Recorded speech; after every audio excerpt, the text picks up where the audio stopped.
अनंत कोटि ब्रह्मांड नायक परात्पर पूर्ण ब्रह्म परमात्मा अखिल भुवनेश्वरपति करुणा वरुणालय अंत विभूषित विश्वव्यापी राम जी महाराज को प्रणाम करके आचार्य श्री दरिया महाराज एवं अनंत कोटि महापुरुषों को शुद्ध भाव पूर्वक अभिवादन करते हैं। जन्मादस्य यतो जन्मयादितर्तेस् चार्तेष्विज्ञस्वराट् तेन ब्रह्म हृदयादि कवियमुह्यन्ति यत्सूर्य तेजो वारिमिदां यथा विनिमयो यत्र त्रिशगामशधामना स्वेन सदा निष्कुप्कं सत्यं परं धीमहि। आदि में, अंत में, मध्य में जो एक रस रहता है, जिनकी सत्ता से सारा संसार का संचालन हो रहा है।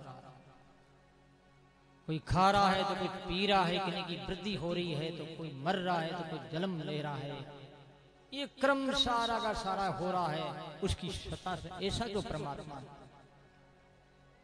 अनमय व्यक्ति एक की तरह उनका जो स्वरूप है, ऐसे परमात्मा को सत्यम परम धीमे ही हम उनको नमस्कार करते हैं। मंगलाचरण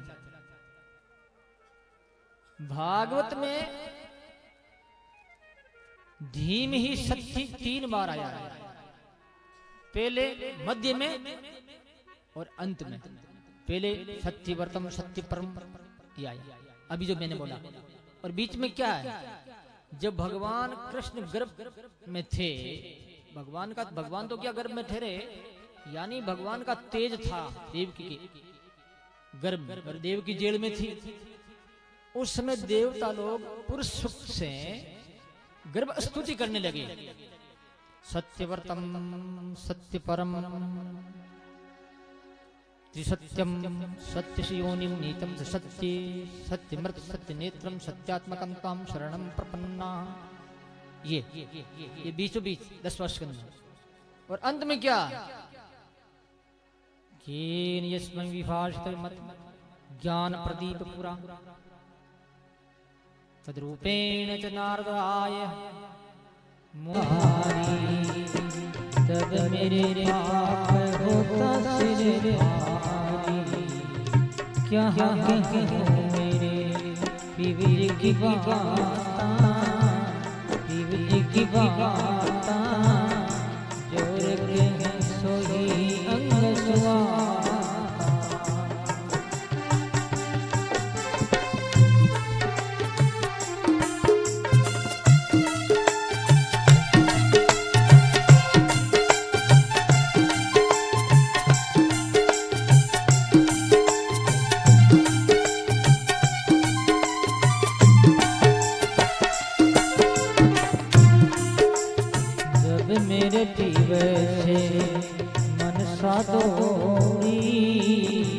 मनसा दौड़ी सतगरुआन सगाई जोड़ी। जब मेरे से मनसा दौड़ी ममता दौड़ी सतगरुआन सगाई जोड़ी।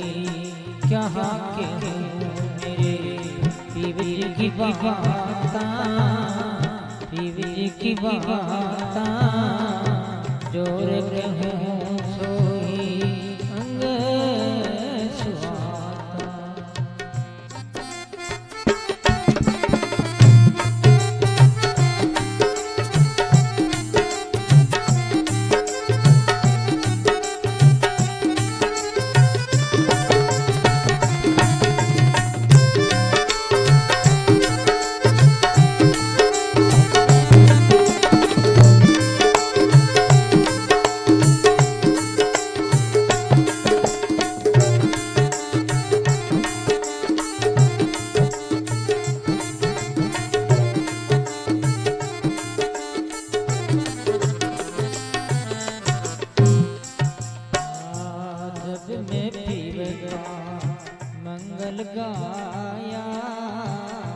मंगल गाया जद मेरा राम यहाँ बन आया। जज मेरा राम जहाँ बन आया, क्या कहे मेरे पीवी की बाता, पीवी की बाता, जोर के हूँ सोई अंग सुहाता, जोर के हूँ सोई अंग सुहाता।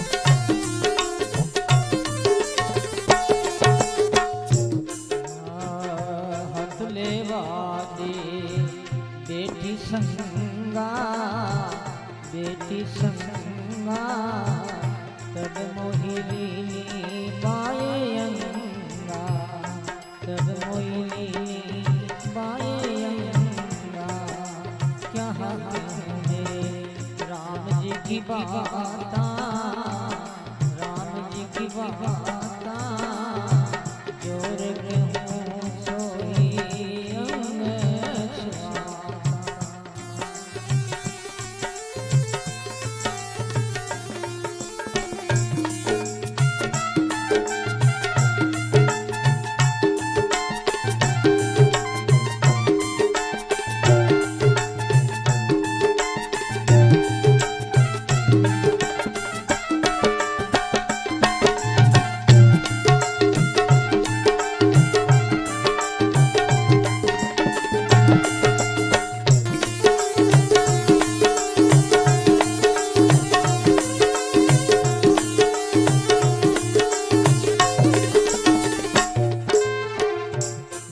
दरिया की मिट गई दूती, मिट गई दूती, आँखों यरत संग सूती, आँखों यरत राम संग सूती, क्या कहे मेरे पीवली की बाता, पीवली की बाता, जोर कहूँ सोही अंग सुहाता, जोर कहूँ सोही अंग सुहाता।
दरिया साहब ने भी यही कहा है। सम्मान पुरुषों की एक ही थ्योरी है, अलग थोड़ी।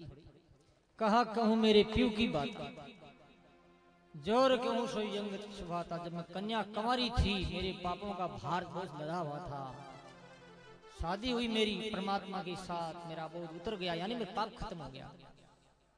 अतले वादे बेटी प्यू का मंगल गया, तब मेरा राम ब्याह्मण आया। ऐसे विषम पिता में जो है भगवान की स्तुति करते हैं, ईश्वर को प्रीतम मानते हुए कि मेरी एक लड़की है, उनको आप अपनी बना लो। कौन लड़की? कौन सी? बुद्धि। बुद्धि लड़की और कुछ नहीं। बुद्धि की आपके साथ में शादी हो जाए, यानी मेरी बुद्धि आपके साथ में अटैचमेंट हो जावे, हरदम आप याद बने रहे, बस यही तो शादी है भाई, और क्या है। मीरा ने कहा ना, ऐसी वर को क्या बर जो धन में मर जा, बर भरिए सामरो सामरो सामरो, जुड़ लो अमर हो जा।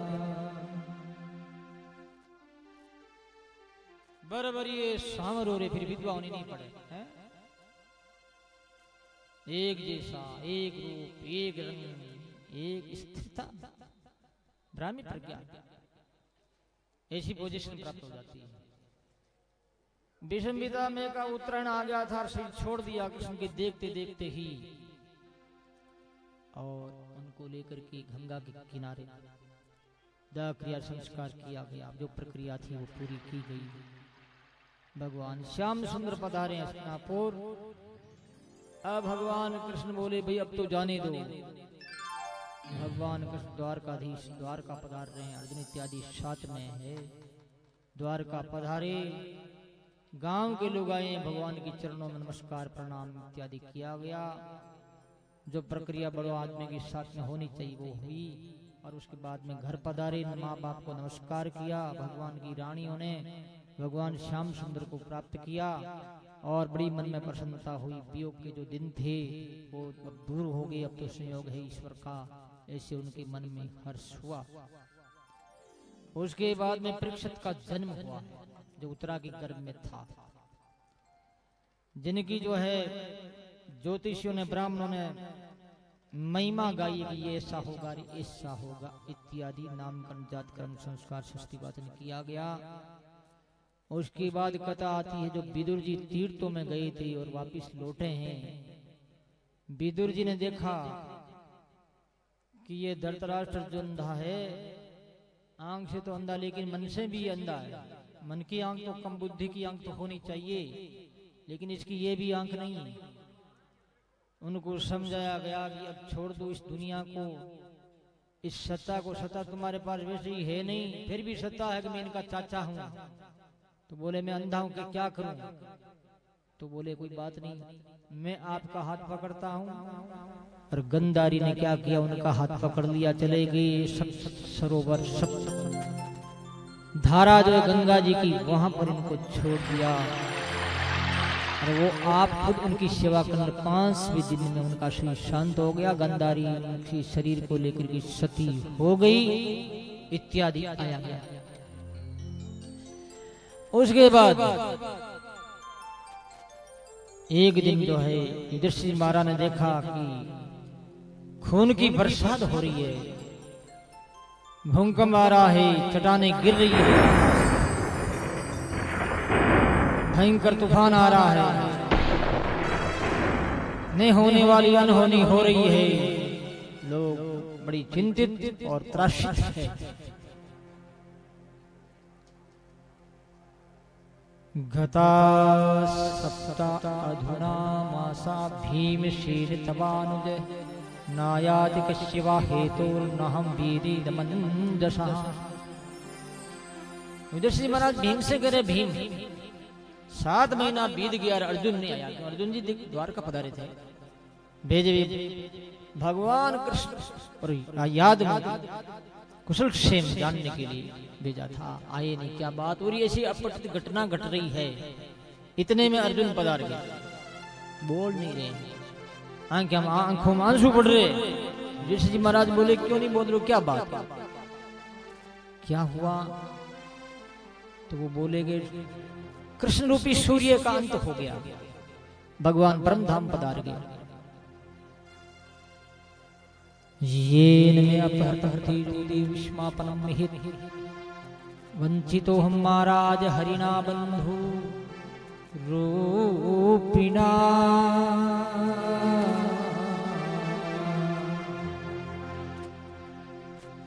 अरे मेरे भाई थे वो चले गए हैं, कृष्ण मेरे भाई थे चले गए, उसके साथ मेरा सारा जो ऐश्वर्य शक्ति शक्ति चली गई। मार्ग में मैं आ रहा था तो काबू ने मुझे लूट लिया। मेरी भयंकर दशा है।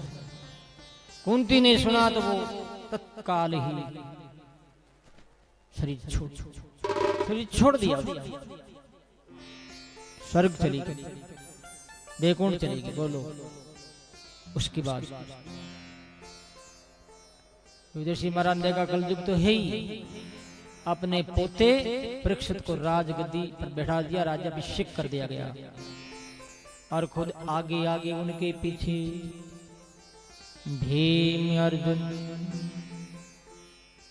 और श्रीदेव, नकुल ऐसे पीछे पीछे द्रौपदी। तो हिमालय के पहाड़ों में हम जो बैठे हैं नहीं उत्तराखंड में, इससे आगे और भी केदारनाथ की ओर गए हुए। पहले द्रौपदी मरी तो भीम बोलते हैं युधिष्ठिर महाराज से कि भाई साहब ये द्रौपदी क्यों मर रही है, क्या कारण है? तो भाई द्रौपदी में विषमता थी। यद्यपि उनके 5 पति थे, लेकिन अर्जुन के साथ जो प्यार था वो प्यार वो प्रेम अन्यों के साथ नहीं होने के कारण ये गलती से मर रही। इतने में सहदेव मरने लगा कि ये क्यों मर रहा है, इसको ज्योतिष का अभिमान इसलिए मर रहा है, वो मर गया। नकुल मरने लगा कि ये क्यों मर रहा है, इसको सुंदरता का अहंकार है। कोई आदमी फूट रो गुणों में ना, औरत भी कभी सुंदर होती, कहीं पुरुष भी सुंदर होता है, अभिमान होता है कि मैं बहुत सुंदर हूं। अरे सत्यम शिवम सुंदरम, वो कितना सुंदर है जिनकी रचना इतनी सुंदर, वो कितना सुंदर होगा।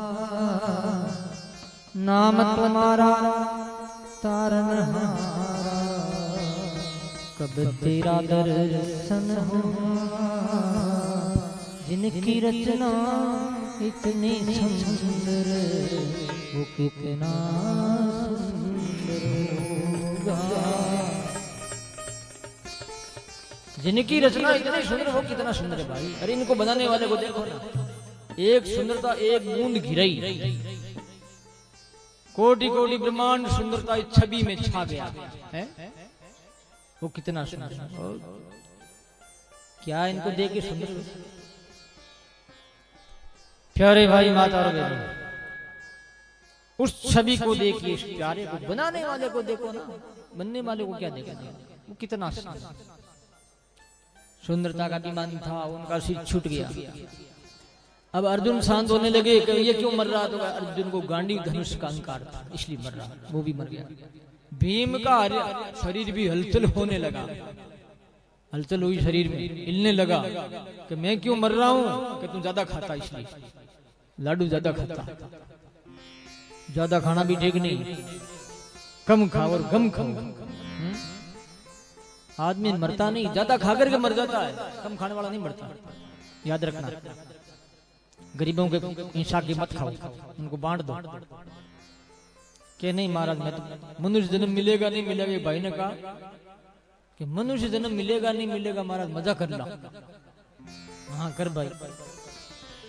संसार, एक पुस्तक में मैंने पढ़ा था, अभी मुझे याद नहीं आ रहा उसका नाम, ये कोई बादशाह था, दिन भर खाता था वो, तरह तरह के मिठाइयां, तरह तरह की चीजें खाता और खा करके उल्टी करता, आंगली डाल कर मुंह में अंगुली डाल उल्टी करता, और थोड़ी देर के बाद, आधा घंटा के बाद फिर खाता, फिर उल्टी करके खाने की। देखो ये स्वाद जीभ रस में डूब गया।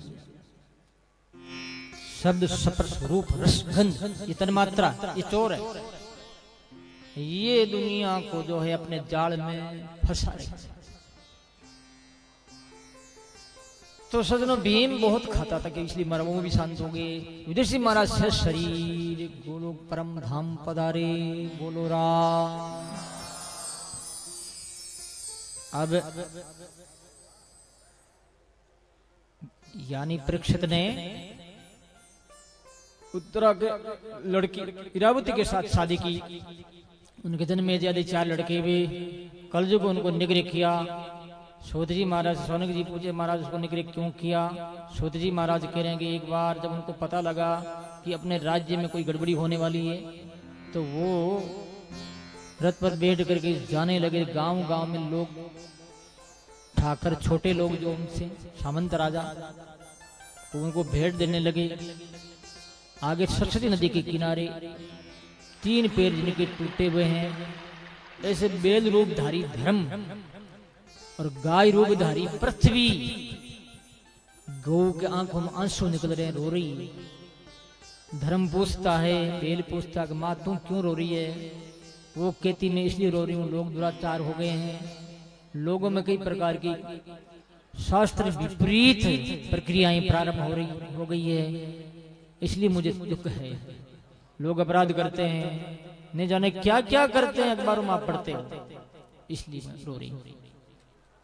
और तुम्हारा एक पैर है इसलिए रो रही हो, 3 पैर कट गए। सत्य, तप, सोच और दया, ये 4 चरण धर्म के। सिर्फ एक सत्य मात्र लगी, सारे पेट टूट गए। इधर से लो तो सोच दया मात्र, एक चरण रह गया। अब आगे बढ़ते हैं तो वो बेल गाय से पूछते हैं, बेल गाय पूछते हैं हमको क्या पता भाई, हमारे ऐसे कर्म है और क्या करें, जो भी है ठीक है। आगे जाते हैं, देखते हैं तो उसको ललकारते हैं राजा परीक्षित, ए हमारे राज में ऐसा करते हो, गौ के भेंत मारते हो। उसने मुकुट को फेंक दिया, मुंह में तिनका लिया हाथ और नजरों में नमस्कार किया, महाराज मुझे बाहर मत निकालो। नहीं निकल जा हमारा देश से, तो कोई काम का निकल जुगे। ज्यादा उन्होंने प्रार्थना करने से राजा को दया आ गई। अभ्यर्थिता तदा तस्मै स्थानानि कलियेदतो दूतं पानम स्त्री सुना यत्र धर्मश्चतुर्विदः।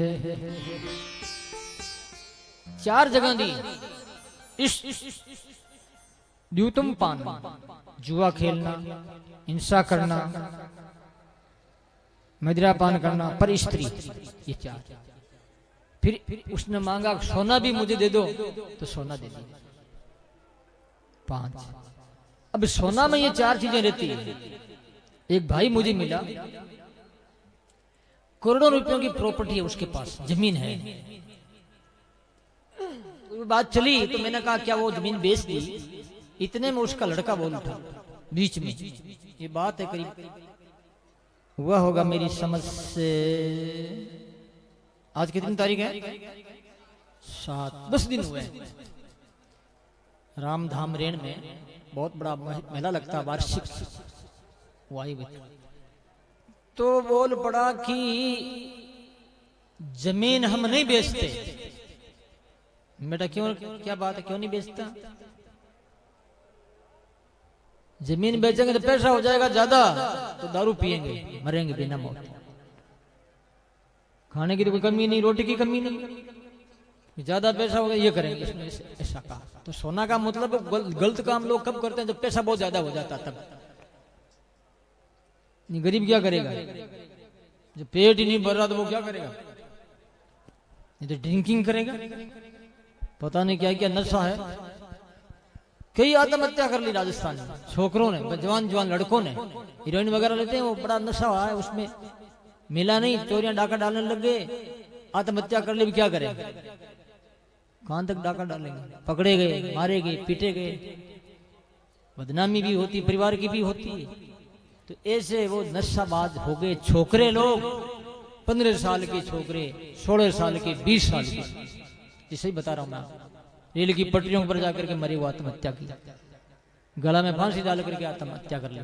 देख लो, इसलिए नशा तो काम का ही नहीं है। ज्यादा पैसा होता है ऐसा करते हैं, और बहुत कम लोग हैं जो पैसा होने पर भी गलत काम नहीं करते, झुकते।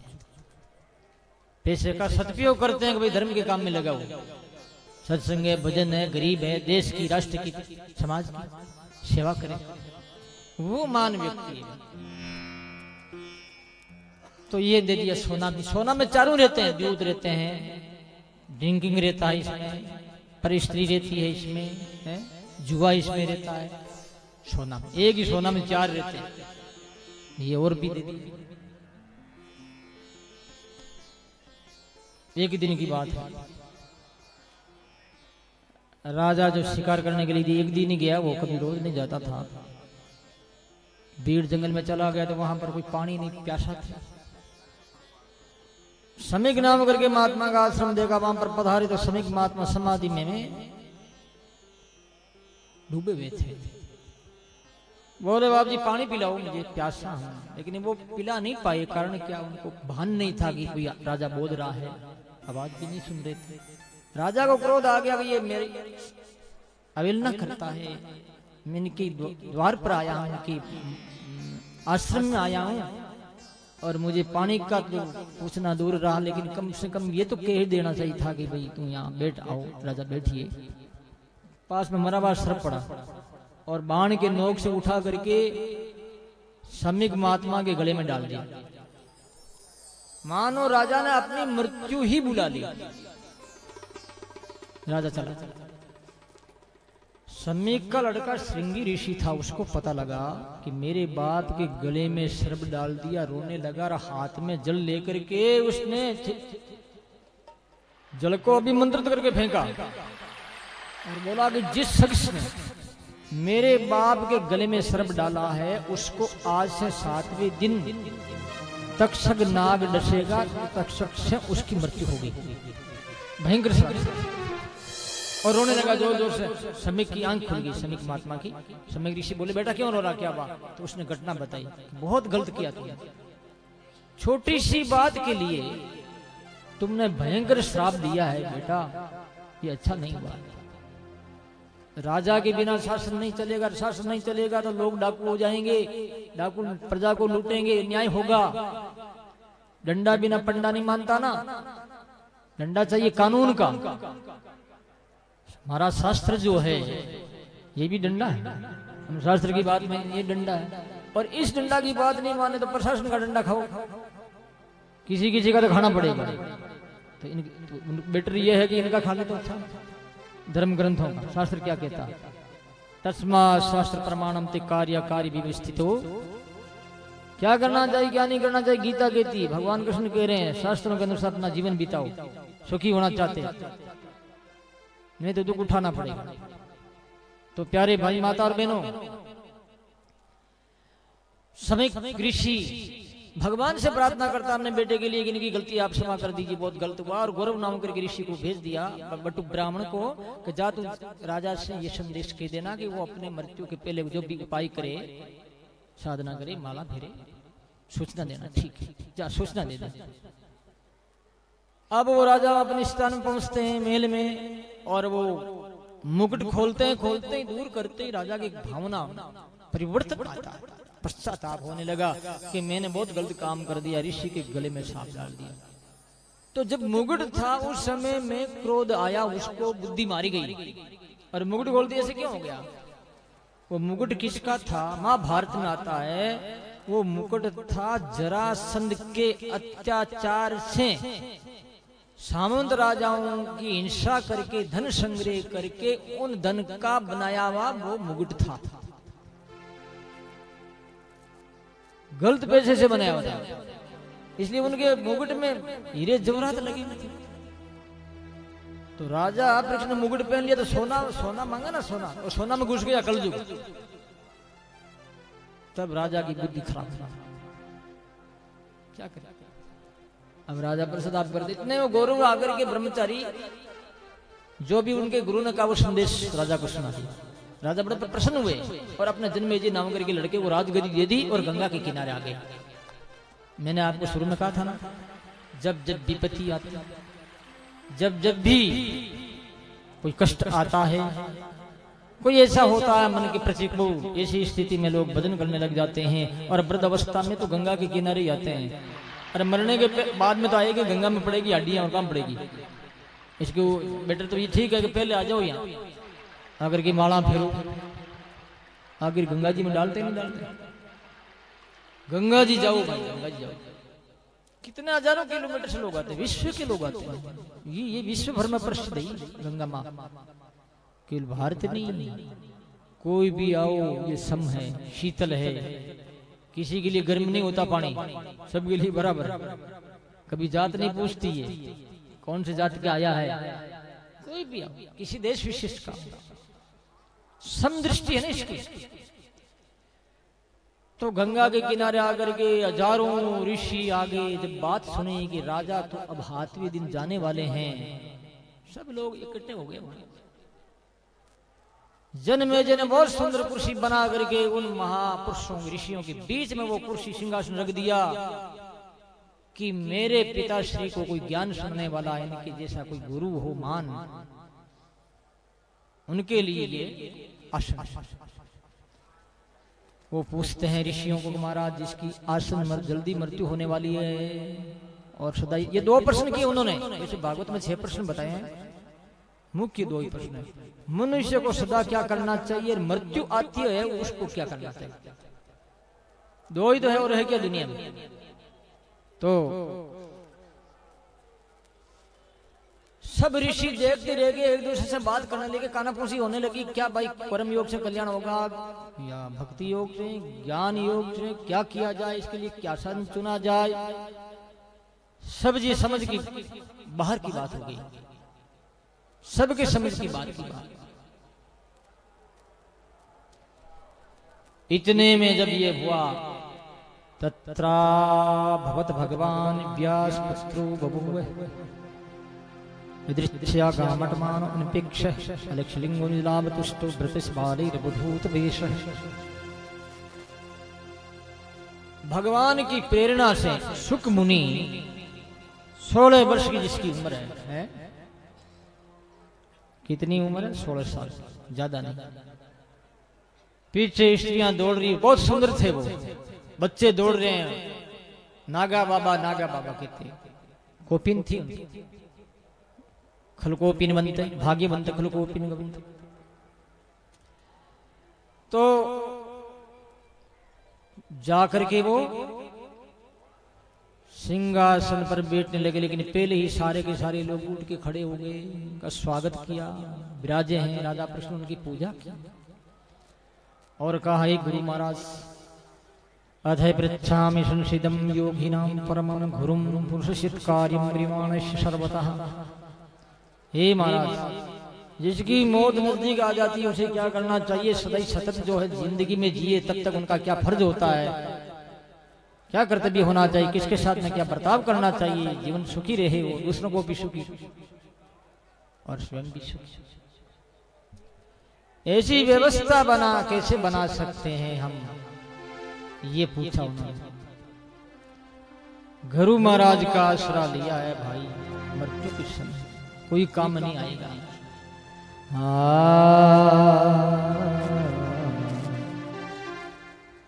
अरे सतगुरु शरणे जाय राम भद्रे लेना जी राम भद्रे लेना, थरो चरणी तो जाय रे नहीं करना, थरो चरणी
हम अपने जीवन में अपने सिद्धांत में मान्यता देंगे, यही गुरु भक्ति है।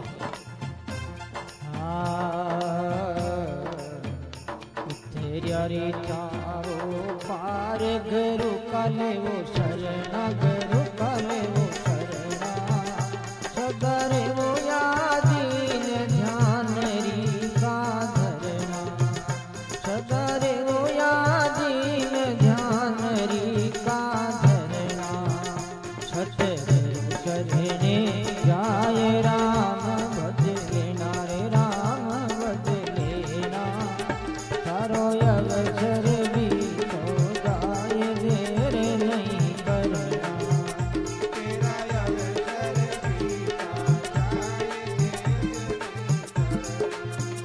तुम्हें सतगुरु शरणे जाई ना हमें भज लेना, ना हमें भज लेना, तेरा अवसर बीता जाई देर नहीं करना, तेरा अवसर बीता जाई देर नहीं करना।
गुरु दरियावे अमर प्रभु नहीं मरना, प्रभु नहीं मरना, सत एक स्वरूप समंग रे वो गुरु शरणा, सत एक स्वरूप समंग रे वो गुरु शरणा, सतगुरु शरणे जाय राम भज लेना रे राम भज लेना, हरो अवसर भी तो जाय देर नहीं करना, तेरा अवसर बीता जाए देर नहीं करना, तुम्हें सतगुरु शरणे जाई राम भज लेना, राम भज लेना, तेरा अवसर बीता जाए देर नहीं करना, तेरा अवसर बीता जाए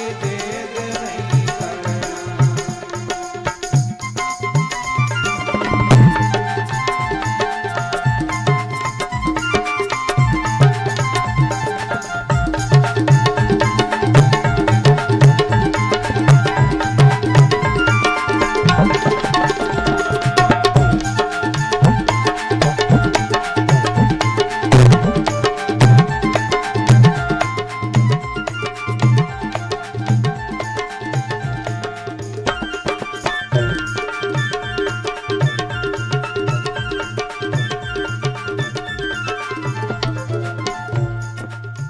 सतगुरु सस जाय राम भज लेना, राम भज लेना, देर मत करना, राम भज लेना।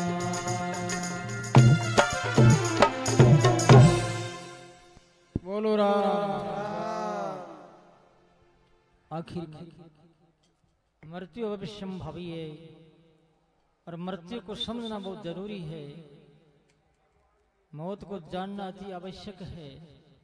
जैसे आज हम अपने आप को जानने की कोशिश नहीं कर रहे हैं, तो जब अपने को नहीं जानेगा तो मृत्यु को कैसे जानेगा।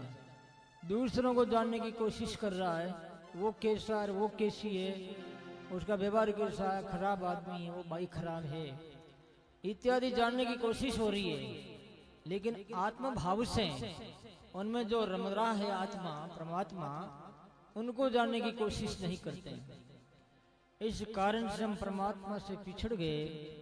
तो इस दूरी को पाटने वाले कोई है तो वो सदगुरु ही है।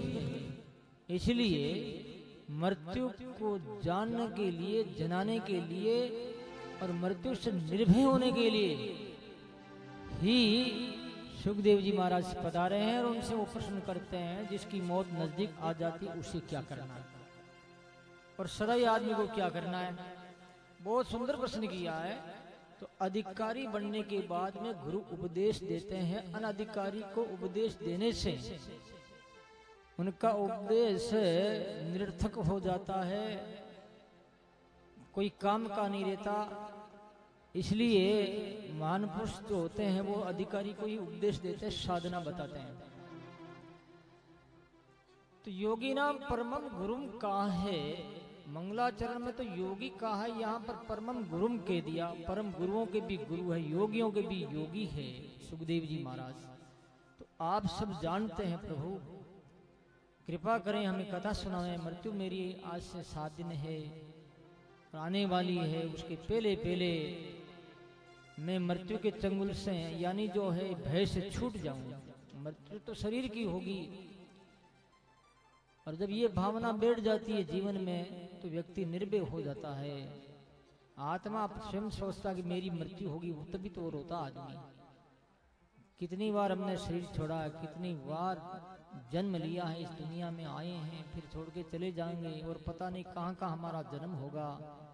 जब तक भगवत प्राप्ति नहीं हो जाएगी तब तक दुनिया की ठोकरें खाते फिरे लोक परलोक में। कभी देवता बन गए तो कभी मनानु बन गए, कभी पशु पक्षी बन गए। इस प्रकार से सज्जनों नाना प्रकार के दुख से प्रताड़ना से हम ताड़ित हैं और सदगुरु कृपा करके इस भयंकर ताड़ना से दुख से हमें बचाते हैं। इसलिए सुखदेव जी महाराज बोलते हैं, दूसरा स्कंद शुरू होता है। वर्यानिस्त प्रश्न कृतोलोकहितं नृप आत्मसम्मत पुंसा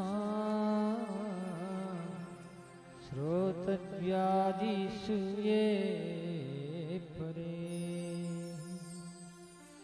निद्रिया हेते नक्तं वेवायेन चे वामये दिवाचार्थ हया राजन कुटम भरणे नवा। सुखदेव जी महाराज अब दूसरा स्कंद ज्ञान लीला है। इनमें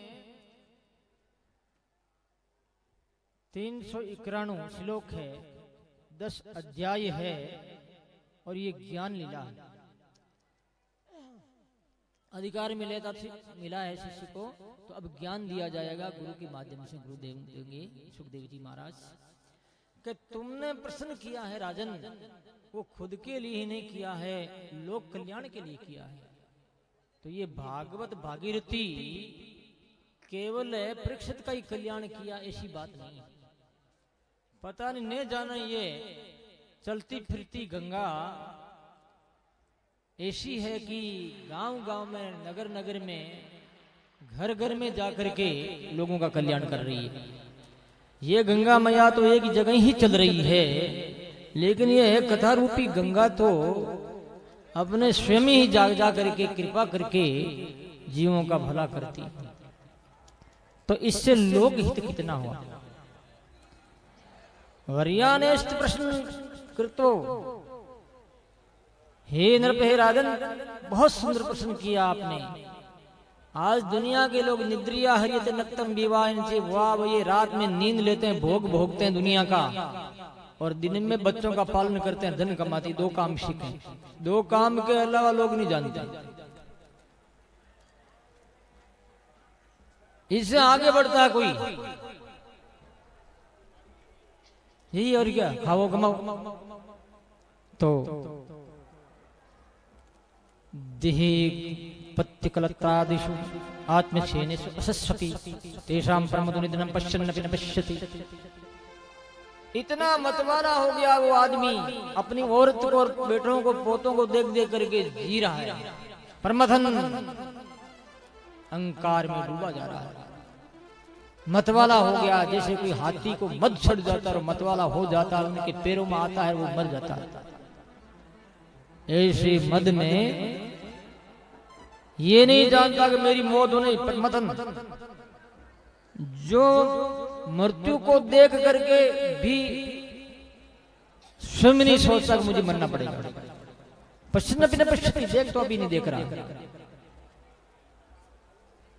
इस वास्ते राजन मैं तुमको ऐसा उपाय बताऊंगा, कथा रूपी भागवत की। इदम भागवतम नाम पुराणम ब्रह्म संहितम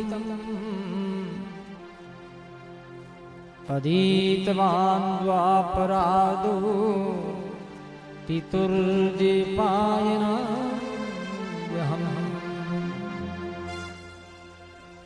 परिनिष्ठो विनिर्णो निर्घुण्ये उत्तम श्लोक लिया गृहीते तराजरसे आख्यानम यदधीतमा। द्वापर की अंत मैंने मेरे पिता श्री वेद व्यासी महाराज से ये ज्ञान लिया, सीखा श्रीमद् भागवत। और मेरा मन निर्गुण में रहता है, फिर भी भागवत के कारण से अट्रैक्शन होकर के और मैं कथा में रुचि रखने लग गया। और मैं तेरे को कथा सुना कैसी ये भागवत। अंतकाल आने से क्या करना चाहिए? अंतकाल में अंतकाले तो पुरुष आगत, अंतकाले तो आगत पुरुष गत साध वस, अंतकाले तो पुरुष आगत गत साध वस संध्या दशम षष्ठ निष्प्रियाम देहेनु ये चतम। एकांत में बैठ जाओ तो मौत आने पता लग जाता है ना। प्राय प्राय इंद्रियां काम नहीं करती, सारी शक्ति क्षीण हो जाती है, मनोबल गिर जाता है, विल पावर खत्म हो जाता है। तब जान लेना चाहिए कि मौत नजदीक है। एकांत में जाकर के किसी से भी बोले चाले नहीं, माला फेरे, भगवान को याद करे। अब एकांत कहाँ जाएगा? पहली वाली बात तो रही नहीं, घर है अपना कमरा ही एकांत है क्या? नहीं, चुप हो जाओ। फिर मृत्यु काल में कभी भी ऐसा नहीं कहना चाहिए कि भाई जी राधा आएगी। राधा कहती ओढ़ो भाई जी हैं, कोई सार नहीं। उसके कान में राम राम करो, बेचारा के गति दे कम से कम। ये राधा तेरे को बहुत ओढ़ ली, बहुत पहचानी, क्या हुआ? क्या हो जाएगा? पहचानने से हो जाएगा कुछ? अब तो परमात्मा की पहचान होनी चाहिए, उनसे संपर्क करूंगा मैं। जिताश्नो जिस्वासो जिसंग जितेंद्रिय स्थूली भगवतो रूपी मन संधार्य धिया। चार बात बताइए, बहुत सुंदर बात बताई। चार जिताश्नो, आसन जीते, आसन 3-3 4-4 घंटा एक आसन से बैठे। जिताश्नो जित श्वास हो, श्वास को जीते, श्वासों श्वास